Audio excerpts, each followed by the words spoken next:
Hi everyone, welcome to a masterclass that has been 10 years in the making.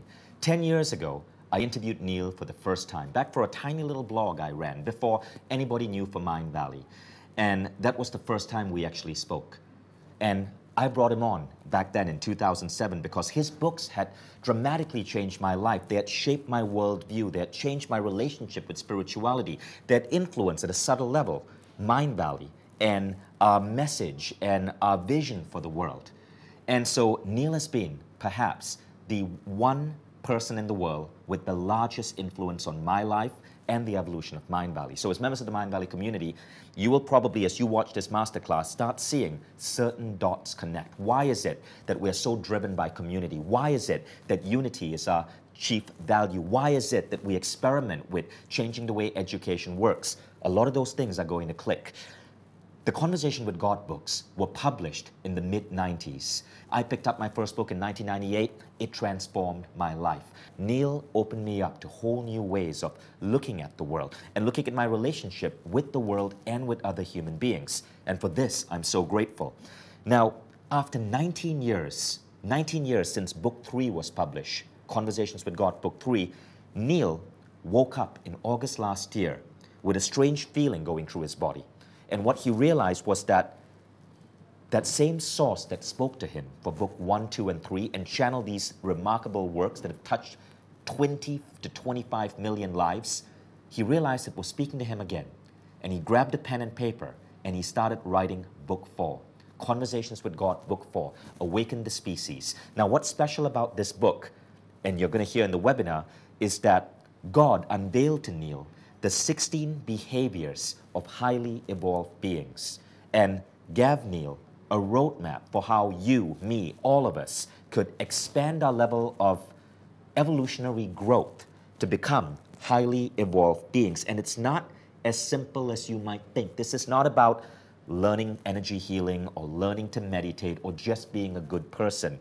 It's counterintuitive in some ways. And so as you watch this webinar, you'll notice there are certain points when I get stumped. There's a part in this webinar, unedited, where I break down and I'm trying to fight back tears.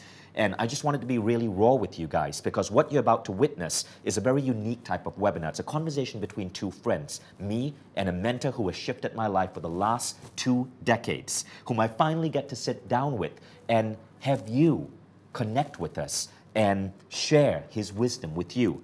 Now, everyone is going to get something unique out of this, so I just want to warn you before we start. Many of our webinars give you straight-up techniques. You can go back and you can implement technique A or technique B. Now, there are 2 ways we learn, right? We learn through systems of living. A system of living is, well, you learn high-intensity interval training or you learn how to juice. That's a system of living. It's easy to go back and implement it. In the seminar, you're not going to really get that. There'll be 1 or 2 systems, but the seminar, we're going to focus on the second aspect of learning, which is essentially imparting wisdom or awakening. We call this a model of reality shift. And everyone is going to shift differently based on the stories you hear and how Neale speaks to you.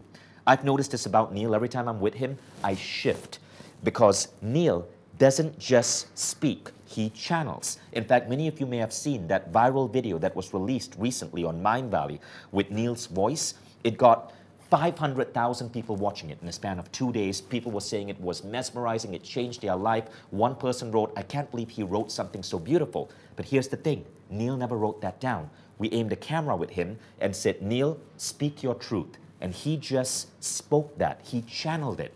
And that message in 5 minutes became a viral video. You're going to see the same thing here. Neale downloads and then he speaks. It's a very unique way. But the way he speaks awakens people. I just, a few months back, experienced Neale's class at Mindvalley in Barcelona with hundreds of fellow Mindvalley students, and I can tell you the changes that happened in people's lives was remarkable. So, without further ado, let's get started with this masterclass.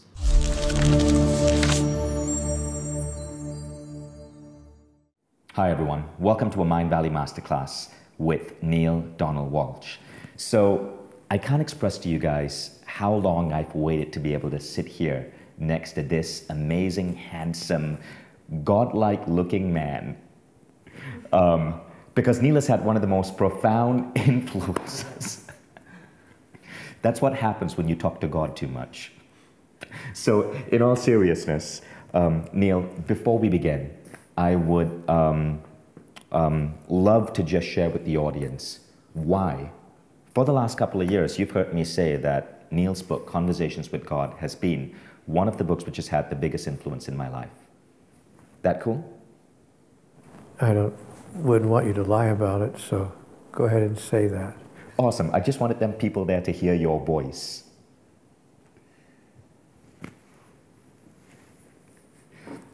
What I love about this guy is that he doesn't take anything seriously. But definitely take this interview seriously, because this is going to be some profound stuff. Okay, now, what happened was, in 1998, I was on a camping trip I was a student at the University of Michigan. I was on a camping trip in Colorado, and this girl across the campfire, fellow student, handed me this book, and she said, "Vishen, you got to read this book, Conversations with God, Part 1. Now, I kind of had a crush on her, because I would never have read a book with the word God in the title. I thought all such books were preachy, they make you feel guilty about life, and they set you on for these ridiculous ideas that I felt didn't belong in the modern age. But because I had a crush on this girl, I decided to read the book, so at least we had something to talk about the rest of that camping trip. So I read the first chapter, hardly paying attention, but little glimmers of wisdom would come to me. So I read the second chapter and the third chapter, and the next thing I know, I've read Conversations with God, book 1, then book 2, then book 3, and the next thing I know, I have this guy on Amazon. I'm following his Amazon page. I'm waiting for every new book to come out of this man, and I'm reading every single Neale Donald Walsch book. And the reason for that is because these books, while they were coming from you, Neale, they felt like they were coming from within me. When you read these Conversations with God books, it feels as if you are stumbling upon your own truth. That's why these books are so incredible. And those of you who have read the CWG book series, you know what I'm talking about, right? And these books ultimately influence who I became in life. I've been reading them now for 19 years. They influence Mindvalley. They influence a lot of the projects that we take on. We are interviewing Neale right now here in Barcelona, where Mindvalley is starting a new university. And I can say that a lot of the experiments in consciousness that we are bringing into Mindvalley U were inspired by Conversations with God, book 2 and book 3, where Neale talks about the future functioning of planet Earth. So I simply wanted to thank you and to recognize you for the vast impact you've had in my life. Okay, now that said, let me get on to the formal bio. You've heard this before, so you can daydream and not pay attention. Neale basically has written books which have touched 20 to 25 million lives. His books have sold 15 million copies. But you know why I say 20 to 25? It's because Conversation with God books get passed on from friend to friend, from father to son, from mother to daughter. They get passed on. And so even though 15 million books have been sold, perhaps 20 to 25 million people have read these books. The book, the first CWG book, and Neale's going to tell you that story in a moment, stayed on the New York Times list for 150 weeks from the time it first came out. It became extraordinary in terms of how people fell in love with this work and wanted to pass it on across the world. Neale has thus so far written 33 books, translated into, get this, 37 languages. I've attended Neale Donald Walsch seminars in Kuala Lumpur, Malaysia, in Ashland, Oregon, here in Barcelona, Spain. Neale has a massive fan following wherever he goes. And so, really excited to have you with us, Neale, on Mindvalley. Thank you, Vishen. I'm glad to be here.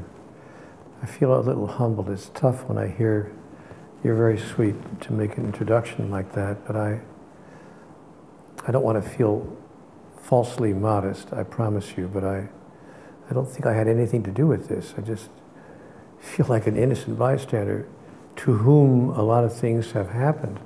And I'm just watching the passing parade, watching it all go by, and trying very, very hard to live up to what's been said, what's been given to all of us in this material, and to not dishonor it. My biggest challenge is when I wake up every day, don't dishonor the material. So I try very hard to step into the living of what I've been offered.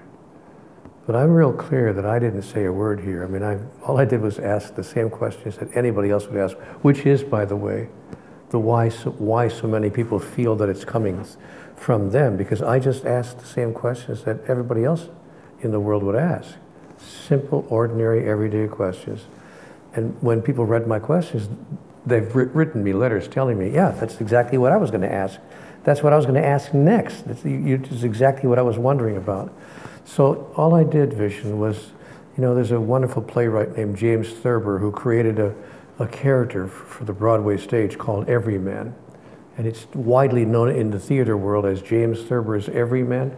I turned out to be James Thurber's Everyman. I just turned out to be every person, every man and woman and child who's ever had a question that they'd like to ask God and a question about life. And I received some interesting and wonderful answers, but they're not my answers. It's not my mind bringing it through, so I feel very humble and I feel very nervous every day of my life about living up to what's come through.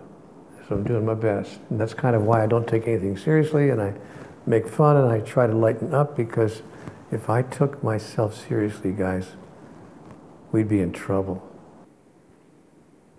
And I love the fact that you say that, because as soon as you write a book called Conversations with God, I mean, that's what I'm talking about.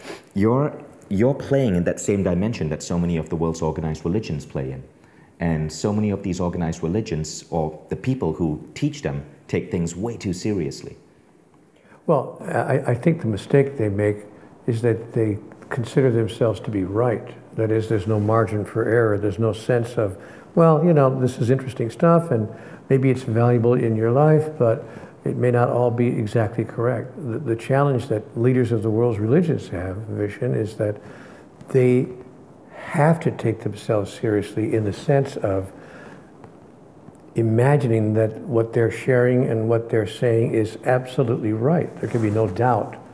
Because if they put doubt into the minds of the followers of those religions, the whole construction falls apart.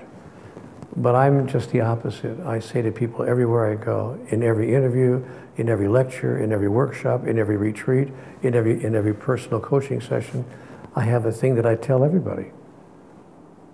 I could be right, but I could be wrong. I could be wrong about all of this. So you need to go within. You need to look inside. You need to go deeply in your interior and see if your soul resonates and harmonizes with what's been brought through. And if it does, fair enough. Then live it, demonstrate it, and walk in your life through it. But if it doesn't, if anything that you see there or that you hear me say does not resonate with you, throw it out. For God's sake, and I mean for God's sake, don't take me seriously. And that applies to this masterclass that you're going to be watching as well. So we're going to be talking about awakening the species. After Neale wrote the first 3 Conversations with God book, where he's having a conversation with God, CWG 1, 2, and 3, it's what fans call it. It was 19 years later. So in those 19 years, Neale wrote many other amazing books. I think Home with God is one of my favorite. But it was 19 years later that Neale started having these rich, detailed conversations with God again. And CWG Book 4 emerged less than a year ago. And that Book 4 title is called Conversations with God, Book 4, Awaken the Species.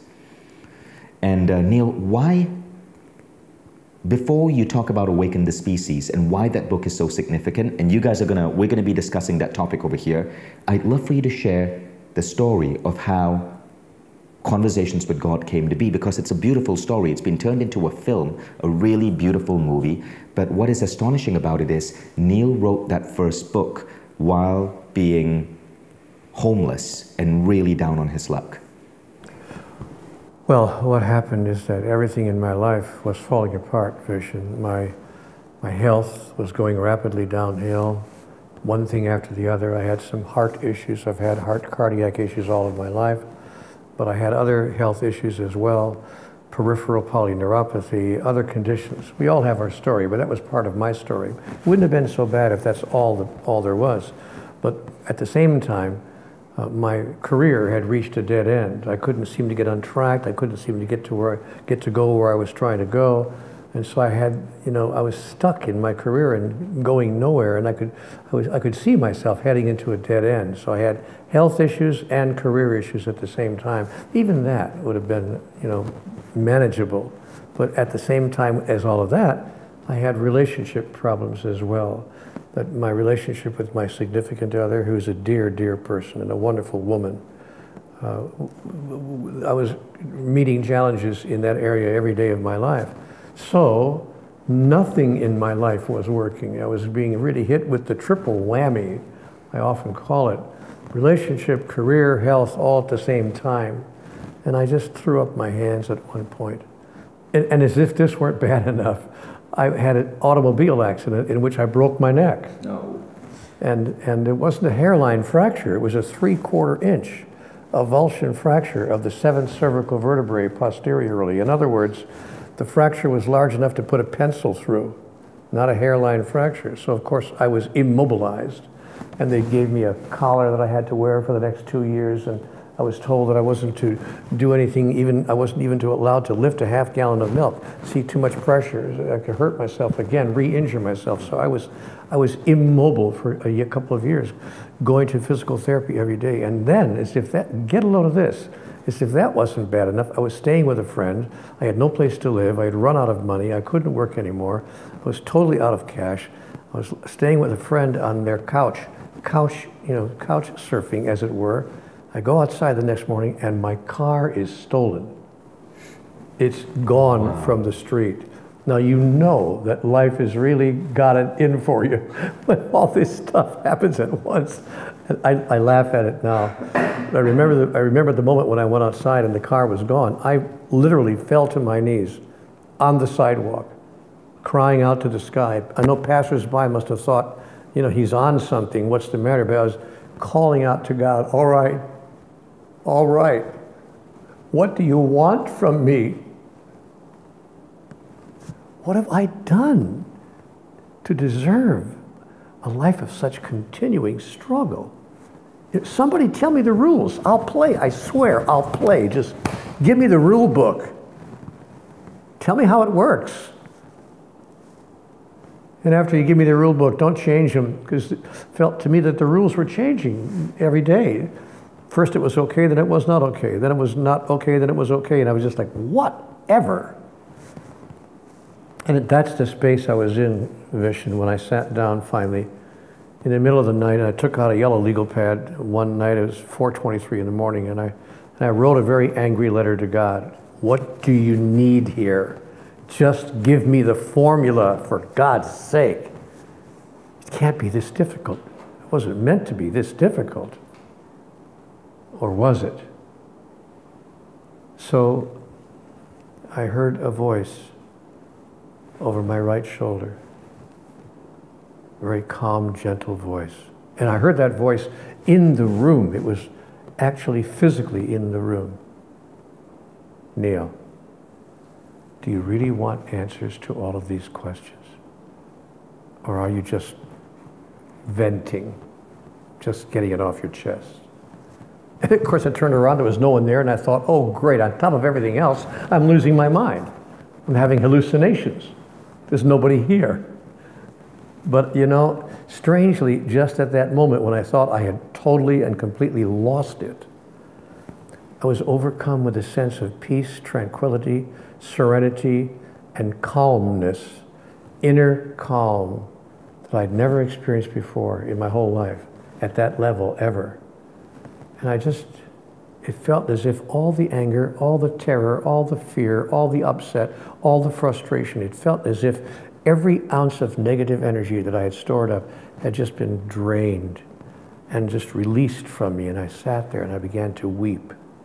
I wasn't crying, racked with tears, just the soft, silent weeping of a person who has found pure joy. So I said to myself, okay, I really am getting it off my chest. I really am venting. But you know what? If you've got answers, I really would like to know what they are. And with that, it felt as if there was a download. It felt, the experience was as if something just went, and suddenly I was downloaded with answers to the questions I had asked. So I had the yellow legal pad in front of me, and I began writing what I was receiving, if I could put it that way.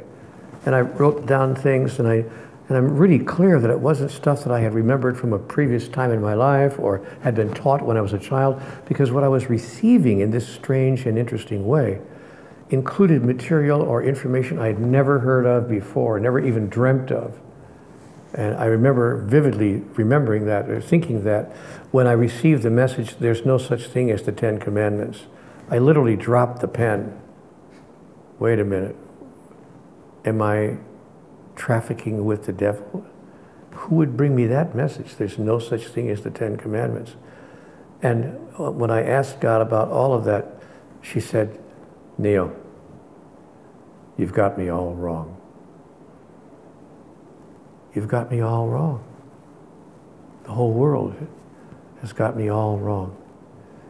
You guys just don't understand. So I said, well, then help us. But you know, the problem was this, not to make it God's fault, but here's the problem. Have you ever tried to explain trigonometry or advanced mathematics to a 5-year-old? Just can't comprehend it. So the reason that what is accurate about God, about divinity, and about life hasn't been more clear is not that we're not willing, we simply haven't really been ready or able, just exiting, just leaving the infancy, our species, just emerging from its infancy, just now really gathering sufficient understanding and sufficient maturity as a species to begin to consider, wow, maybe there's something here that we didn't understand, the understanding of which would change everything. And so suddenly now, Vishen, humanity is open where we weren't open before, and ready where we weren't ready before, and able where we were not able before to receive information that seems to violate every prior notion we ever had about God and about life. Because these books are challenging for some, because these books dispel dogma. I mean, I think if you'd written these books maybe 10 or 20 years earlier, the world probably would not have been ready. There's no question. Not only would the world not have been ready, but they would never would have even been published. Nobody would have published them. Very true. And they fundamentally change people's ideas of religion. And again, whatever religion you have, we completely respect that. Religion it can be a beautiful thing. May I comment on that? Yes. Just quickly, because I want to make it very clear that what I am saying and what the books have said has nothing to do with making religions wrong. You're absolutely correct on that. This is not about saying that religions are wrong. This is about making it clear that religions are simply incomplete. They just don't have all of the data. But what they do have, what they have given us, is wonderful stuff, just as you've said. Marvelous principles to live by, incredible truth, enormous wisdom contained in all of the world's great religions, which is why they've lasted so long. But not quite all of the data. So we are like, we meaning humanity, human beings are like little children who have learned to add and subtract, and they think that's all there is to mathematics. But there's more. There's multiplication, there's long division, there's algebra, there's geometry, there's trigonometry, there are advanced mathematics. There are ways to solve the problems that are much faster, much more efficient, much more complete ways to solve the problems than simply adding and subtracting with an abacus, trying to solve advanced mathematical problems. So I was given that simile. God said, look, it's not that religions are wrong. They're simply at the first step of understanding. Are you willing to go to step number 2? Are you willing to consider that there may be something that we don't fully understand here, the understanding of which could change everything? That becomes the central question facing humanity. So this is not about making religions wrong. It's just about candidly and lovingly and gratefully saying to those religions, thank you for what you've given us. Could you now give us permission to notice that there may even be more to know on this subject? So Neale, you know, you wrote book 1, then shortly thereafter book 2 and book 3, and each book looks at life from a different view. Book 1, for example, is about really understanding yourself. Book 1 was so influential for me because book 1 was where I really started to understand how my thoughts could shape reality at a level where I had never understood before. Book 2, you spoke about society. In book 3, you spoke about book 3, I mean, I'd love for you to explain it in your words. It goes in a whole different dimension. Well, it just talks about the whole cosmology of life. Everything, really the universe and the universal scheme of things. So you're right, the books went from the personal to the regional and national to the global and then to the universal. Right. In a progression that allowed each text to explore grander and grander aspects of the total reality. And what's remarkable about the books is you discuss politics, you discuss the optimal tax rate. These books are fascinating, but you know, we won't talk about them. It's something I'd encourage you to read. But Neale, why is it, and here's why we're having this conversation, why is it that 19 years after book 3 came out, 19 full years, you decided to write book 4? Well, I didn't decide to write book 4. I was awakened in the middle of the night at 4:13 in the morning, surprisingly, and I had that feeling, uh-oh, I've had this feeling before. I haven't had this feeling for almost 20 years, but I remember this feeling from 20 years ago. This is a feeling that something wants to come through. I've had conversations with God all the way through those 19 years on a private level, but not that sense of an entire book-length message wants to be shared. But that morning, in early August of 2016, I awoke and I realized that's the same feeling I had back 20 years ago when the last book-length message felt like it had downloaded. And you just feel full. I can't explain it. You just feel so full that you want to just get it out. You know, like when you see a long-lost friend you haven't seen in 8 or 10 years and you just want to get it all out and share everything that's happened in the past 10 years, that kind of a feeling. So I threw back the covers because I knew that I needed to get right to a keyboard. And I raced to my keyboard and I began just typing whatever was coming to my mind. And what came through was book 4, and I recall saying at the beginning of the dialogue, I thought we were all done with this. I thought we weren't going to be doing any more book-length exchanges.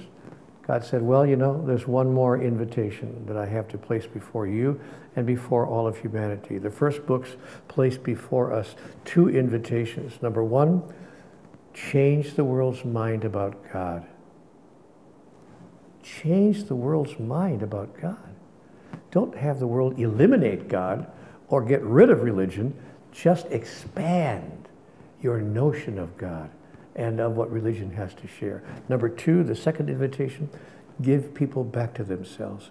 Don't you dare walk by or walk through the life of a single person without making them feel better about themselves, better about who they are, and fully aware of their magnificence and of the wonder of who they are, of the gift they bring just by being in the room. So I was given those 2 invitations. Change the world mind about God, give people back to themselves. And those invitations were given to all the world as well, to all the readers of those books. But now was a 3rd invitation. God's telling me in book 4, I have a final invitation. I said, what could it be? Change the world's mind about God, give people back to themselves, what's left? And God said, awaken the species. Awaken the species. Get out there, you and everyone else who's reading this material, everyone else who's being exposed to these messages in any way, either in book form or electronically or in any way, use what you've now come to understand. If you have truly expanded and truly explore new possibilities that you hadn't even thought of 20 years ago. If you're really now there and really now ready, then for goodness sake, awaken the species. Tell everyone what it is that you now have come to know and understand, because the world is now desperately in need of awakening. Is there something going on in the world? So this download came to you in the summer of 2016. Is there some shift happening in the world right now that this information is relevant at this point? Yes, well, it is that shift from infancy to our early adolescence, to our early childhood.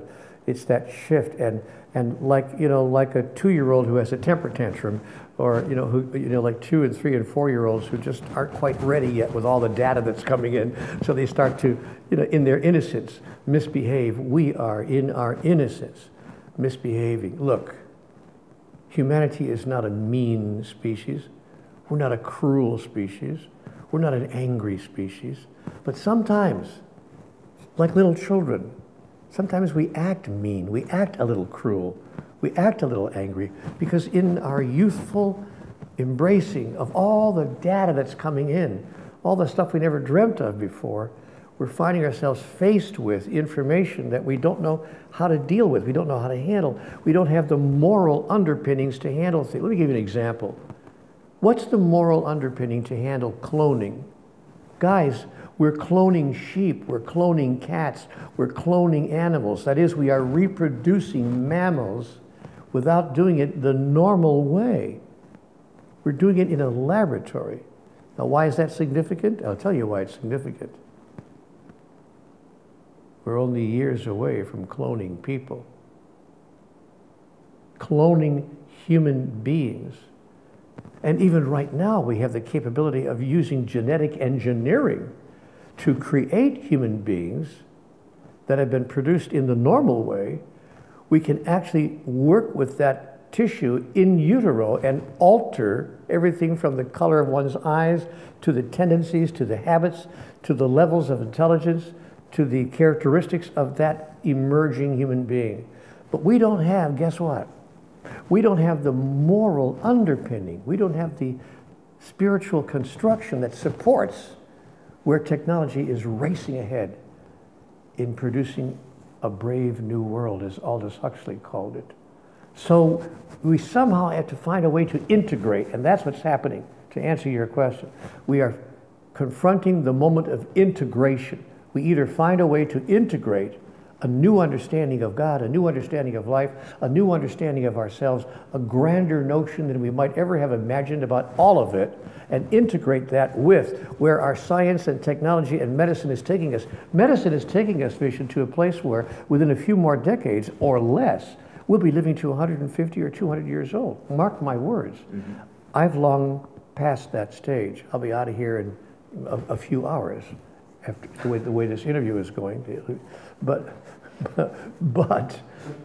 truly, it's going to be nothing to live past 100. Nothing. Right.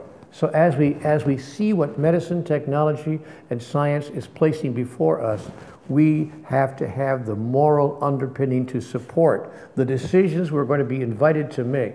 So that reminds me of something you wrote in your book, right? You said if you look at the progression of humanity, if we look at ourselves on the, say, and you map it out to be the length of a football field, we are somewhere on the 2-yard line. Do I remember that correctly? Yes. Could you explain that? We are somewhere on the 2-yard line. You explained it perfectly. Okay, great. That's true. So we've got a long way to go. Yeah, but that's the blessing. And you, yes, and you said, and it's not that we are bad or we are primitive. We're just children. In a cosmology of sentient beings, we're just children. And that's the blessing when you think of it. See, people, when they heard that from me at first, they thought, oh my gosh, what a horrible situation we're in. We're only on the 2-yard line. I said, no, you don't understand. Look how much farther we have to, can you imagine where we'll be when we're just on the 10-yard line, right, much less the 50-yard line. This gives you an insight into what we were really meant to be, what we were intended to be. I want to say what human beings were designed to be. We're just barely beginning to realize our potential. Which opens us up to the idea of HEBs, or highly evolved beings, which is what book 4 is about. How to become a highly evolved being. Can you explain that concept? What is a highly evolved being? Well, in the book, I was told that there are beings living off of this planet in the cosmos. That's pretty incontrovertible these days. Maybe 25 years ago, somebody could have questioned, no, that's science fiction. That's just, science fiction. Somebody's fanciful idea. But these days, it's no longer science fiction. We now understand that physicists have recently discovered, by the way, they just told us, that our universe is actually 100 times larger than we thought it was. It turns out that our universe is one of a universe of universes. So the possibility of there being absolutely no intelligent life anywhere in the cosmos, the possibility of that being true are 1 in a cajillion. It's just not possible. Obviously, just mathematically, we know there must be sentient life elsewhere in the universe. Well, there is. And what I was told in book 4 was, you need to now understand, among the new things, among the new information that's being placed in front of us is the information that we are not alone in the cosmos. Now, why that's significant is not that, woo, there are other people in outer space, but it's more than that. There are highly evolved beings who have advanced in their understanding of who they are and what life is all about, so far that they have now taken it on as their mission to, how would I put it, to nurture and to assist the younger species in the cosmos, ours being one of them. So highly evolved beings, which I have crystallized with the acronym HEBs, H-E-B, highly evolved beings. HEBs in the universe are, I'm told now, and have been for a long time, assisting us. That is, they're bringing us information, insights, awareness, ideas, thoughts, storylines for movies. They're placing it in front of humanity in a wide variety of ways and allowing us to step into tomorrow. One day I'm going to write a book called Stepping into Tomorrow, because that's what they're inviting us to do. And they're inviting us to speed up the process. See, because I want to make this point. Evolution does not have to be a 1, 2, 3, 4, 5, 6 progression. It can be a 2, 4, 8, 16, 32 progression. That is, it can be exponential. So things fold over times 10 every time we move forward. So what highly evolved beings are doing is helping us by placing into human consciousness and into human awareness the thought structures and the conceptualizations that would be required in order for us to support what I've said to you a minute ago, for us to support where our technologies have already taken us. The danger is here. The danger is our technologies are moving forward faster than our cosmology. Why? When technology moves forward faster than cosmology, suddenly you're like children playing with matches. Dangerous territory. And that's where we are right now on this planet. Children playing with matches. Bragging how we have nuclear weapons that can be flown by rockets and destroy other countries. World leaders who are actually serious.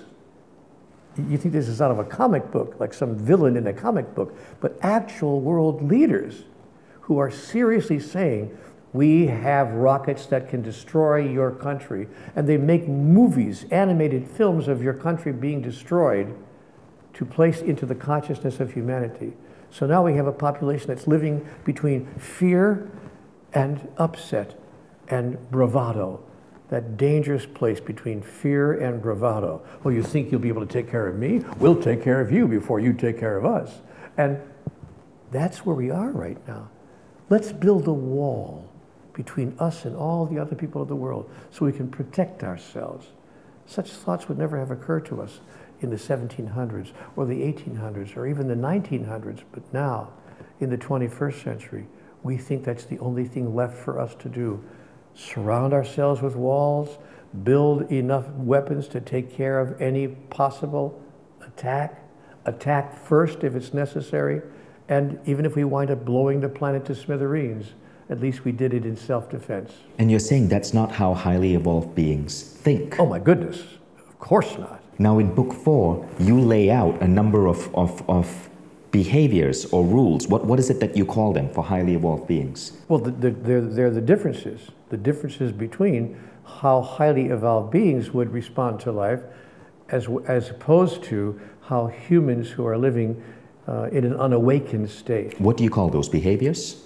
Yes. Behaviors of highly evolved beings. How many are there? Well, there are many, but 16 are listed in the book. I was given in the dialogue, I was given in the book, 16 specific behaviors because I was asking. Of course, I said to God, well, give me an example. Give me an example. What's so different about the way they behave in their life as opposed to how we are behaving? And God said, well, I can give you a list. I said, please. So I got this list of 16, and she said at the end of the list, of course there are many more, but these are probably the most prominent of those behaviors. The vast differences between how you guys behave down there on Earth, because we're a very young species, and how highly evolved beings behave. And the chief one, I say, okay, what's the most important one? This is going to sound so obvious, I'm almost embarrassed to share it, because we're all going to go, no kidding. But the most obvious difference is highly evolved beings have eliminated violence completely and utterly from their civilization. There's no violence of any kind, not even verbal violence, no emotional violence, and certainly no physical violence. They would never even dream of being harming or damaging or injuring on purpose to another, simply to resolve a conflict. We are so primitive on this planet. We have yet to figure out a way to resolve our differences without violence. And if we can't resolve our differences, then we just kill the other person. We'll show you if you can't agree with me and we can't resolve our differences. How about if we just kill you? Just eliminate you from the planet. That way you don't have to worry about resolving differences. We'll just disappear you. And those are the kinds of thoughts that highly evolved beings look at this and say, really? So let me ask you a question about that. Really? So that's how you're going to solve it? Really? So Neale, what you just said, I'm thinking some of you are thinking, well, of course, highly evolved beings wouldn't do violence. Yesterday I almost got mugged. And I want to ask you a question, because me and my friend... I tried as hard as I could. Did you recognize me?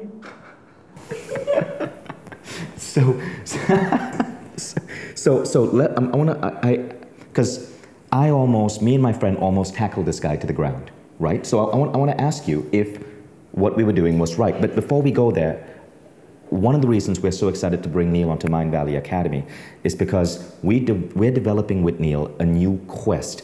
Mindvalley's Quest platform is a learning platform where thousands of students enroll together, and we go through a quest to upgrade some aspect of our life. There are quests for nutrition, quests for losing weight, and in this particular quest, it's a quest over 21 days to help you embody the characteristics and principles and ideas of a highly evolved being. One of the most beautiful things about having a roadmap like this is that when you can see the map, you know where to get to, and you automatically find yourself moving towards awakening faster than if you're pursuing this on your own. But more on that later. Now, you just got me thinking. I was trying... I don't think much. So this guy tried to... We were having dinner as a family. My kids were there, and this guy tried to grab my iPhone from the table. Right now, firstly, it was stupid of me to be leaving my iPhone directly on the table. We were eating outdoors in Barcelona. I happened to push him away, and then he went off. But there was a part of me that wanted to tackle him to the ground and have my friends call the cops so he wouldn't do that to other people, right? Would that be counter to being a highly evolved being, tackling this man to the ground and calling the cops? I'm asking because I don't know. See, everything is contextual. Things happen in context. In a society of highly evolved beings, it never would have happened to begin with. He wouldn't have reached for your phone. If he reached for your phone and you pushed him away, I would probably not go after him and tackle him to stop him from doing it to someone else. I would have stopped him and I would have said, hold it, sir. You don't have to run away. Hold it. You don't have to run away. Would you like some money? You want some cash? Are you in such trouble in your life that you actually want to steal my phone? Hold it just a second. I've got 300 euros for you. if you'll just stop where you are. And by the way, whether he stopped or not, there would have been a huge message for everybody in the restaurant. Even if he didn't stop, even if he kept on running, everybody in the restaurant would have gone, did that guy just offer the potential thief €300 to stop running? Giving him a reward to not get away? And if he did stop, I'd say, come on over here, pal, come on. Hey, look, you know what? If things are so tough for you that you have to violate your inner sense of who you are, because I know that deep down inside, like all of us, you're a wonderful person. There are people who love you, people that you love, I'm sure. You're no less wonderful than I am, but you may have had a tougher life, a few tougher breaks that I didn't have. If you feel so desperate in your life that you have to reach over my shoulder and try to grab my property off the table, I'll give it to you. I really need my phone because, you know, all my data is here. But if you want enough money to buy your own phone, then a couple of them, or 2 or 3 if you want, here, look, what do you need? Take it from me. I mean literally, take it from me. You don't need to do this. There are other ways to experience the wonder and the glory of who you are. And if you'll promise to me and give me your deep soul promise that you won't take anyone else's property ever again, I'll double what I just gave you. How about €600? Come on, we'll go to the ATM and we'll get it out of the machine. I'm not kidding. I'm not kidding. I'm not going to report you to the police. I'm going to report you to yourself. I'm going to give you a chance to report in. Who am I really? This guy sees me. This guy sees me as who I really am. That's what I would have done. Wow. That obviously I have a lot to learn.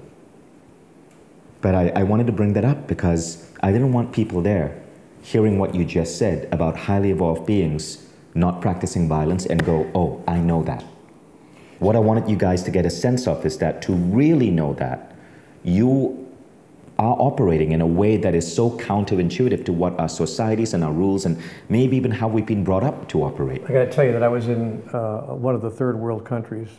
Frankly, I forgot where I was. I think it was near Machu Picchu. But in any event, I was in a third world country where I was going to give a talk, yes.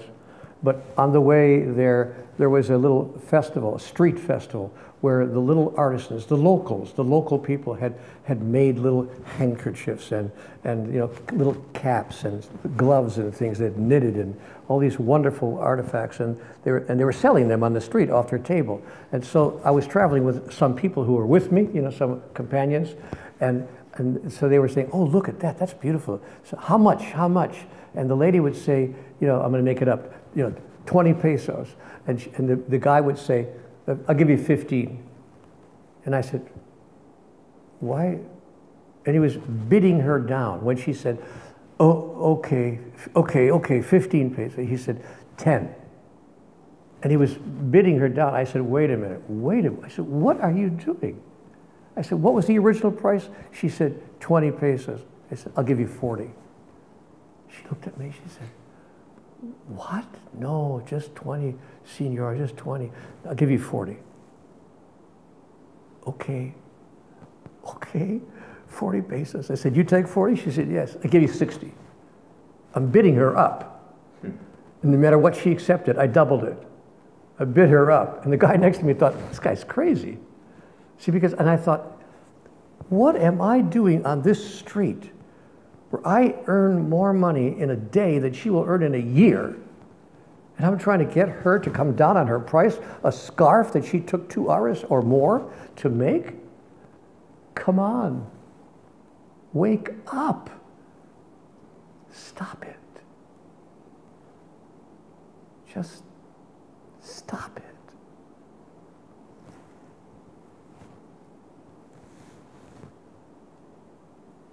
That's beautiful.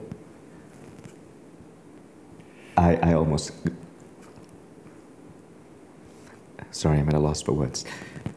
Neale, one of the things I really value about you is that the exercises, the ideas that you've put out and suggested us to do, wake us up to who we really are. When I was living in New York, I learned an exercise from you from one of your books. And it was I remember judging the homeless people who lived on the streets, right? There was the alcoholic guy. There was the guy who would, randomly yell abuse and foul language. And I would pass them on the way to the subway every day for months. And then I read about this one exercise that you suggested we do. And I'd love for you to share it with the audience here because it was so powerful. And it was called something along the lines of, when you see someone, you would mentally tell yourself, there I go again. Could you talk about that exercise? Yeah. Well, it was given to me by a wonderful spiritual teacher about 20 years ago.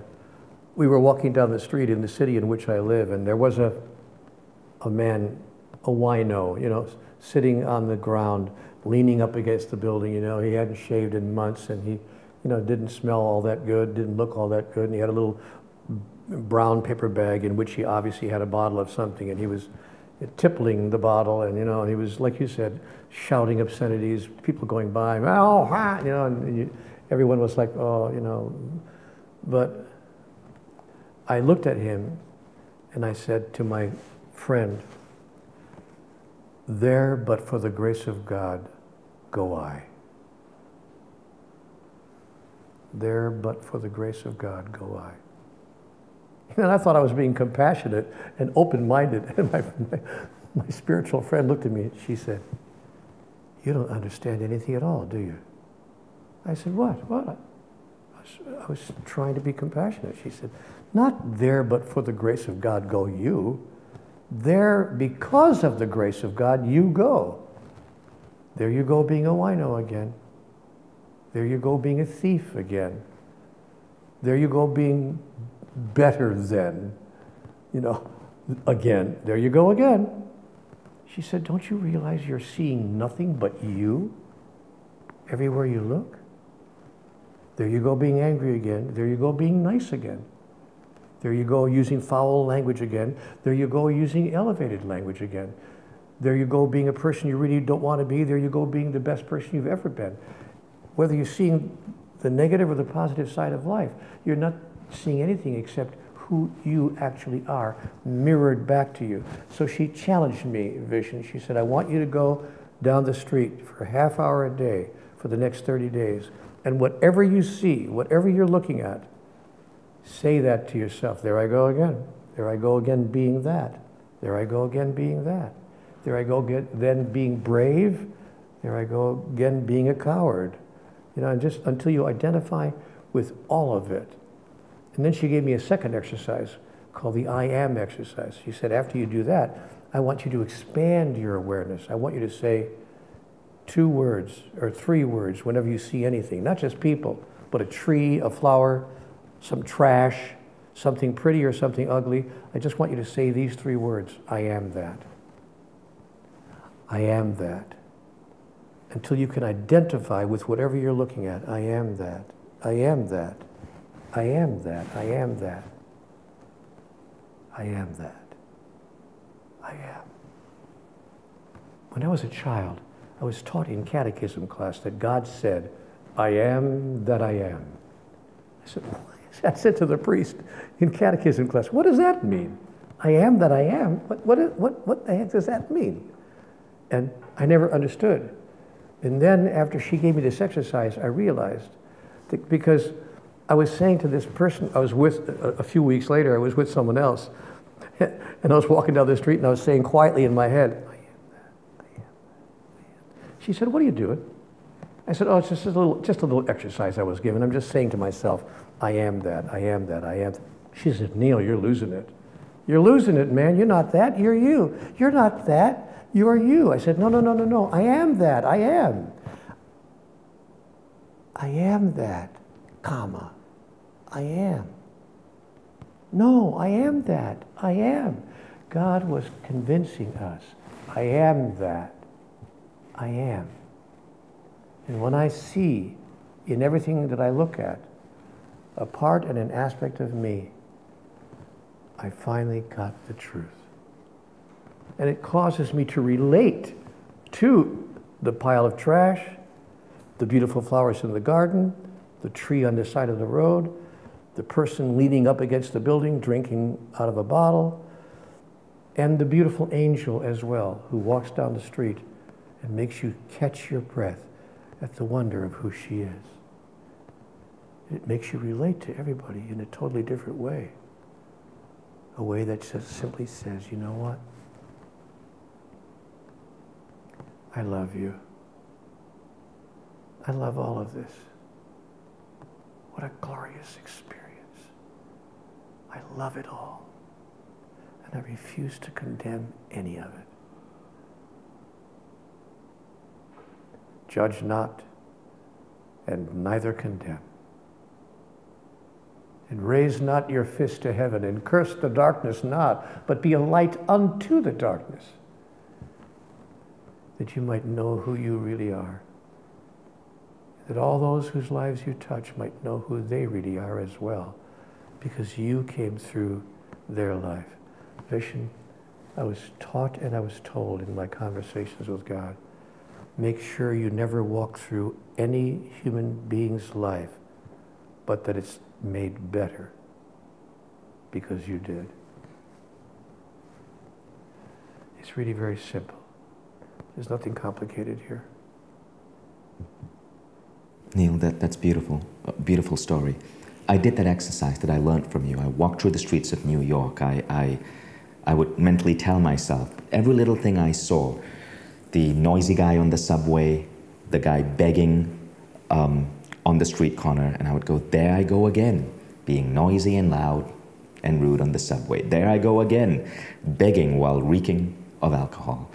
And see, because we've all begged for something in our life. And in 30 minutes, I remember I had to go back to my apartment because there were tears streaming down my cheeks. But it fundamentally changed my relationship with the city, with the community, with everyone there. I started to give a damn. And you know, when you live in a place like New York, sometimes you get closed in. I started to actually give a damn. That exercise changed my life. I never disrespected homeless people again. I never judged them again.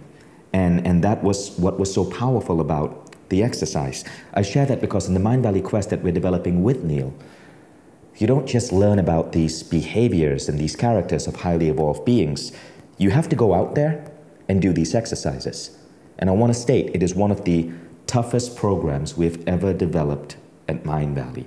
It is a challenge. It is a tough program because you are going to be going out into the world and you will have to think and relate in a fundamentally different way from what your society, your education, maybe even your religion said you need to do. It is not going to be easy.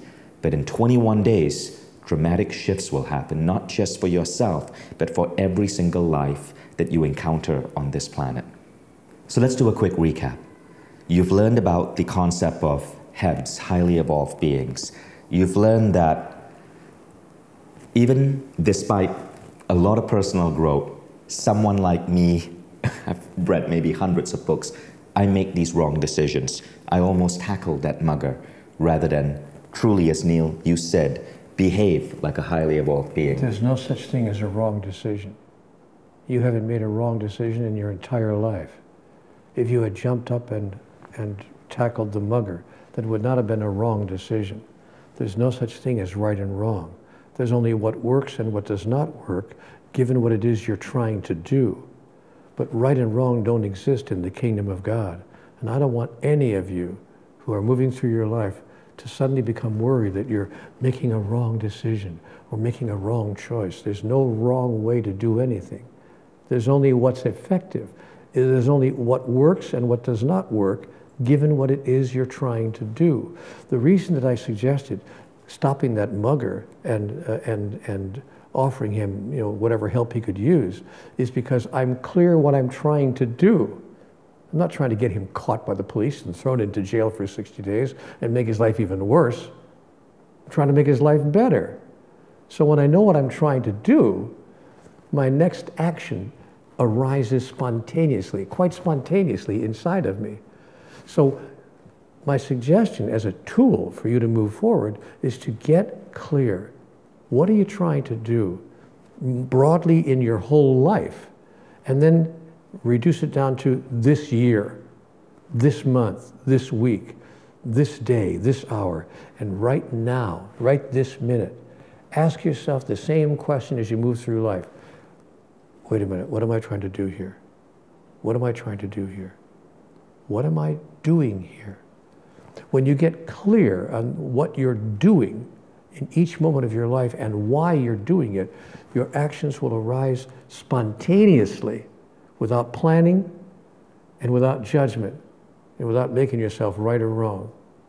That's my observation. You know.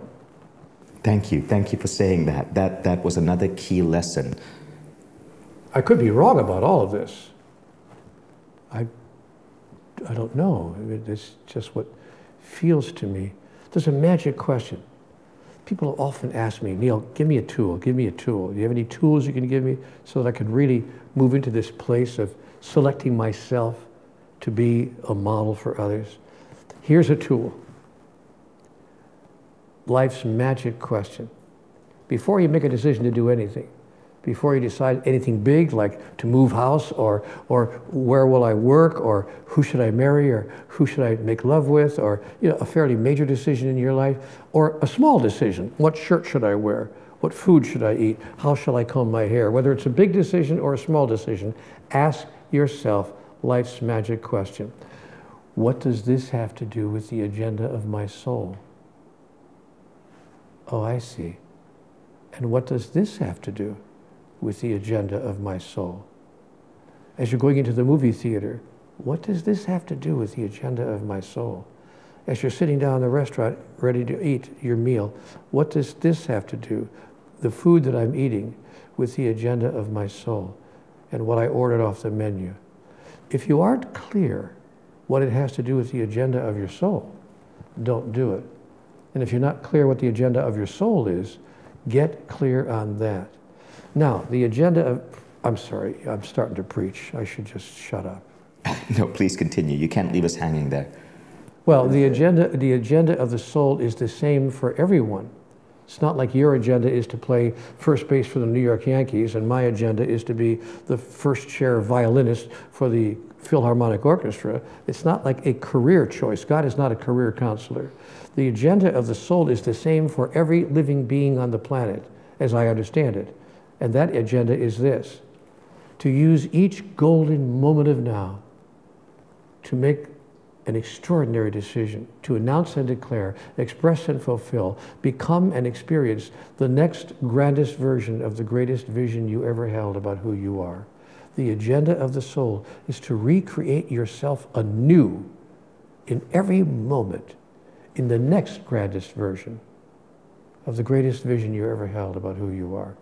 If you were to serve that agenda with every word, every thought, every announcement, every decision, every action, your life would suddenly turn into an ongoing, continuing, and never-ending miracle. I like to use the example, we're all adults here, of people who are enjoying a romantic moment. You're having a romantic liaison with someone to whom you feel very close. Why are you there? To get something or to receive something? To take something or to give something? What is it that you're really up to? Is it just about sexuality? Is it just about physical pleasure? I mean, it's okay if that's part of it, but is that the largest reason? Is that the whole purpose of it? Or is there something larger going on, something greater happening? And if you were to have a romantic interlude with your beloved person, and if you said to yourself, I'm choosing to recreate myself anew in the next grandest version of the greatest vision I ever held about who I am, in this context, in this moment, in love expressed in this wonderful physical way, how would that impact the moment you're having with your beloved partner? Do you think it would change in any way the quality you're bringing to that moment? I promise you it would. Trust me on this. I love that phrase, to recreate yourself anew into the next grandest version of the greatest vision you've ever had for yourself. Yeah, those words were given to me by God when I raised my hands in despair 25 years ago. What is going on? What's the point of all this? Is it just the same experience over and over again? Trying to get out of one jam after another, trying to get out of one spot? What is going on? And God made it very clear to me. Look, I'm sending you nothing but angels. It was one of the greatest pieces of information I ever got from God. He said to me, Neale, I have sent you nothing but angels. And they're going to come into your life, and they're going to place before you exactly the situation and circumstances. You may judge it, judge not, and neither condemn. They're going to place before you the exact and perfect set of circumstances and situations, allowing you to be who you really are at the next level up, and the next level up, and the next level up, to never be satisfied with yesterday's decision. I'm going to write a book one day, Never Be Satisfied with Yesterday's Decision. Let's talk about that for a moment. You were talking about the qualities of highly evolved beings, right? And one of the most profound ideas I've learned from you, from your children's book actually, The Little Soul and the Sun, is that line, I've sent you nothing but angels. I'd love for you to explore that topic a little bit more. What do you mean by that? I mean that every person who's come into your life, and for that matter, every situation that has arisen by any manner or means, has been placed before us as a gift from heaven. The purpose being to allow us to enter a contextual field, to notice and to express, to experience, to declare, to become and to fulfill our grandest notion of who we really are. I mean by that, that in the absence of what you are not, what you are is not. If I'm the light, I can't experience myself as the light unless I'm in the darkness, because the darkness is what I'm not. But in the absence of what I'm not, that is, in the absence of darkness, I can't be what I am. That's true not just of dark and light, but so-called good and so-called evil, loving and not so loving, whatever it is. So I have sent you nothing but angels means that God has sent us, or life, if you please, has produced for us. Our souls are collaborating together, all souls collaborating, co-jointly producing the exact set of circumstances, situations, and moments designed to provide us a platform on which we can produce the greatest play ever known. Shakespeare had it right. All the world's a stage, and the people but the players. All the men and women simply having their various roles, they're making their entrances and their exits, and each person in their time playing many parts.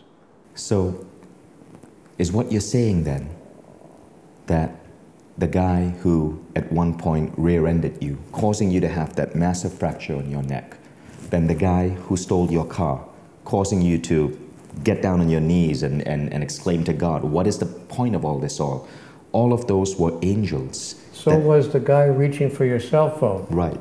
Hello? Because an angel reaching for your cell phone, giving you a chance to decide, who am I in relationship to this guy wanting to steal my phone? Who am I? And what is my next grandest notion with regard to that? And then we bless him. We don't curse him. We don't follow him as he's running away and curse at him. We actually bless him. Even if he gets away and doesn't turn back, we say, you know what? Bless you, bless you. As somebody much more eloquent than I will ever be once said very clearly, bless, bless, bless your enemies. And pray for those who persecute you. And when a man slaps you on the right cheek, turn and offer your left. And when a man asks you for your coat, give him your shirt as well. And when a man asks you to walk 1 mile with him, go with him twain. This is not New Age philosophy. We've been given these answers thousands of times over thousands of years. Is it time for us to listen? Thank you, Neale. Normally at this point of a masterclass, I I do a recap of all the points that an author or our guest has said. I can't even do a recap here because there is, I'm in a different state right now. I'm trying my best not to have tears stream down my cheek as I'm interviewing you. But I think you guys, each of you would have taken something different from this. There was the "there I go again" exercise. There was the idea of you having been sent nothing but angels. The idea of humanity being on just a 2-yard line, but that being okay because we're kids, you know, and there's nothing wrong with being a kid. And look at the potential. Look at where we have to go. Oh my gosh, this is what's ahead of us? Wow. If that's not something to celebrate, then what is? And that there is this vision ahead of us, the idea of the highly evolved being. And we want to invite you guys to go on a journey with us, to explore these ideas far, far, far deeper than just this 1-hour session. On a daily basis, to join a group of students here at Mindvalley, with Neale guiding you, over 21 days, and every day for under 20 minutes, so it's very manageable, 20 minutes a day, you will be given a beautiful piece of wisdom that will unfold for you one of the, what do you call it, characteristics or behaviors of a highly evolved being, and then an exercise that you need to do. And this exercise will be akin to the exercise I spoke about, where I had to roam the street of New York for half an hour. And I'm going to say that they're not all easy. Some of them are going to take a bit of a challenge. I just saw Neale teach over 100 people here in Barcelona for 3 days straight. He was giving people these exercises. And these exercises were really interesting. They fundamentally shift you. For the days after that, I was interacting with some of these people, and they were behaving in different ways. So anyway, that invite is open for you. Thank you. Thank you for being here. Neale, thank you so much. Are there any closing words you'd like to say? Your life is not about you. I asked God, what is the most important single sentence that you want me to understand and to embrace? And she said, I'll give it to you in just a few words. Your life is not about you. It's about everyone else whose life you touch and the way in which you touch it. If you take nothing from this particular hour we've just spent together, then that message, that's all you'll need to transform your experience of who you are and to touch everyone else in life in a way that will allow them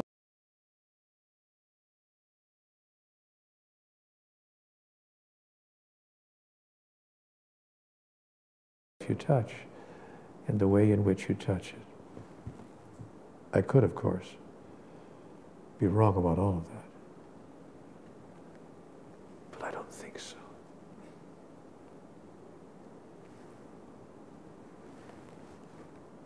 Thank you, Neale. Thank you, everyone, for tuning in. Everyone, thank you for joining us. I hope you really enjoyed that masterclass. Now, as I mentioned, Neale spoke about the 16 behaviors of highly evolved beings. And I was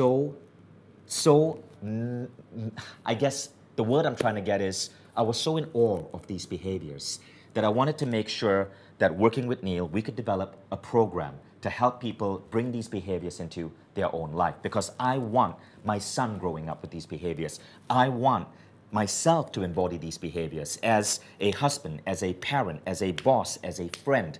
And I want our community to master these behaviors as well, because this is a whole different level of personal growth. So if you want to go deeper and take your spiritual evolution to a whole different level, I want to invite you to join our Mindvalley quest with Neale Donald Walsch. 2,000 students are starting this quest together on Mindvalley's platform. We're going to be connected through an online community, and every day, Neale is going to guide us through an awakening where these behaviors start getting integrated with our lives. And it's not just him lecturing. Now, you will actually get systems, techniques that you want to apply in your life that shift you. This course strips away the ego and gets you poised to get to the next level of your awakening. Now, let me give you an idea of what that means. Okay, so some of you have taken courses on creative visualization or manifesting. That's good. Those are fantastic. But when you are a highly evolved being, you don't play at that level. You live what it is that you want to attract into your life. Your entire consciousness shifts. and it comes to you faster than ever. So we're talking about going beyond the tools to going to a level of mastery where you don't even need to use the tools anymore in the old way. That level of mastery brings you results because you live that.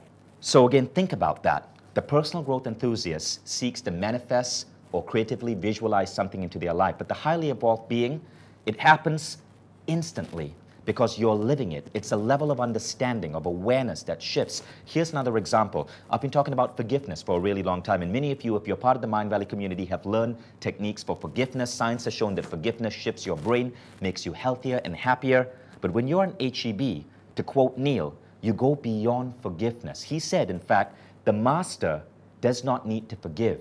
Instead, the master already understands. Now, that's a quote that takes a while to understand, but when you grasp that, you get to a whole level beyond forgiveness. There ends up being nothing that you need to forgive because you see every individual who has hurt you in life in a completely different way. That is how highly evolved beings think. Now, in book 4, what makes it really unique is Neale doesn't just talk about how to awaken, he channels the 16 behaviors of highly evolved beings. And I believe if all of us can integrate these behaviors in our life, this fundamentally changes our roadmap for evolution as a human being. 16 behaviors. And we're now working with Neale to develop a program to help people curate and cultivate and really embrace these behaviors into their life. There are many, many, many different ways we can level up. There are 16 unique behaviors. I'm going to give you the first 5, okay? But I'm going to give you one word. In the course, we go deeper and you master these. The first is unity. The second is the power of truth. The third is say and do congruence. The fourth is knowing what truly works. And the fifth is the difference between justice and punishment. Now, it is impossible for me to go deep into this without at least a 20-minute session on each. That's what you get in the program. And a practice exercise where you embody this into your life. But you will go beyond basic personal growth into levels of awakening and mastery that will make you the man or woman that you have always wanted to live life as. Now, this quest is a roadmap, really, that gets you accelerated in your spiritual awakening. It gets you to level up in ways that are truly profound. And Neale is my greatest mentor. As I said earlier, no author has influenced my life as much as this man. And I think as you go through this program, you'll start to see why. So here's how it works. For 21 days, every day, you're going to get a 20-minute or less lecture from Neale with a new concept. These are channeled works, and it's gonna get you thinking at a different level. Then there is a practice exercise. If you watched my webinar with Neale, you would have noticed we shared an exercise that I did while walking the streets of New York, and it fundamentally changed my relationship with the city. You get exercises like that. No one is saying they're going to be easy, because they're going to force you to look deep within and shift things that you may have been operating on autopilot for decades. But when these things shift, that's when major breakthroughs happen. So what I want to do is invite you to join us on this quest with Neale Donald Walsch. And we want to make it a no-brainer for you. I'd love everyone to be able to explore this. So you can do it for 10 days. 10 of the 21 days completely free. Simply enroll below. And to even help you enroll, we're going to give you a special discount on this page. Do not close this page because this is a $1,000 program and you're getting it for a special discount on this page. The information is below. I think you'll really see its incredible value. And take the quest, and anytime before day 10, you can shoot one email to support@mindvalley.com. If you feel you can't keep up, if you feel this is beyond you, if you don't like the color of the videos, get a full refund. So you do not even have to make up your mind right now. But I implore you, let's challenge traditional personal growth, which is often about putting a Band-Aid on certain things. And let's see if collectively we can come together in a community and move to new levels of mastery that fundamentally shift the way you function in the world. So that, as Neale said, we can make a powerful impact on the lives of everyone we touch. So all the information is below. And if you're ready to start this journey with Neale Donald Walsch on Mindvalley, scroll down below and you can enroll at an incredible discount, and you can go through the program all the way up to day 10 and claim a full refund if it doesn't meet your highest expectation. I truly believe this is one of the most profound, remarkable, life-changing programs we have ever brought to the world, and I cannot wait to see you on board.